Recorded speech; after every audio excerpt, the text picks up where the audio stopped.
Crochet की ये new design बनाने के लिए सबसे पहले थ्रेड को अटैच करेंगे फैब्रिक पे। ये सीधे साइड में मैं अटैच कर रही हूँ, इसमें बेस लाइन बनाने की ज़रूरत नहीं है। जैसे ही थ्रेड को अटैच करते हैं 3 चेन्स बनानी है। डबल क्रोशे बनाएंगे थोड़े से डिस्टेंस पे, एक फिंगर से थोड़ा सा कम रखा है मैंने, 1 फिंगर तक ऑलमोस्ट रख सकते हैं आप। डबल क्रोशे बनाने के बाद इस तरह से इसे पुल करेंगे लूप को और एक बार इस पे रैप करेंगे। ये डबल क्रोशे के अंदर जाते हुए इस तरह से थ्रेड को निकाल के लाएंगे और ये जो लास्ट लूप है इसमें से इस तरह से पुल करेंगे।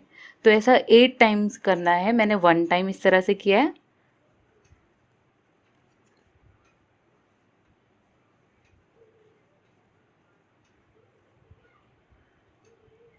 टू,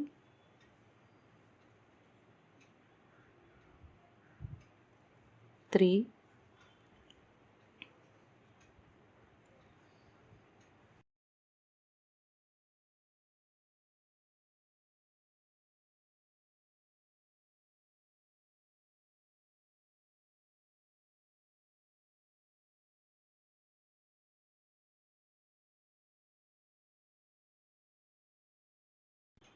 8।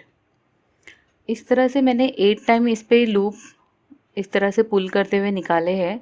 अब हमें इस लूप में से निकालते जाना है, रैप करना है और सारे लूप में से एक साथ निकाल देंगे इस तरह से। और फिर एक चेन बनाते हुए इसे गोल शेप दे देंगे। अब हमें फिर से चेन 3 बनाना है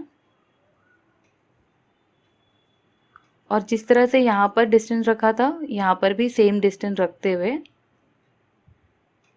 सिंगल क्रोशे बनाएंगे और इसे अटैच कर देंगे।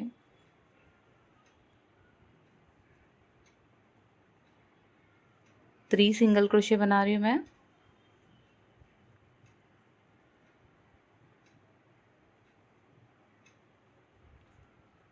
फिर से 3 चेन,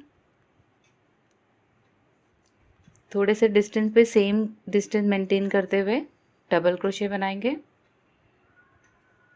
अब फिर से सेम रिपीट करेंगे, इस तरह से लूप पुल करेंगे, रैप करेंगे और 8 टाइम इस तरह से पिकॉट बनाते जाएंगे। इस तरह से फ्लावर बनेगा।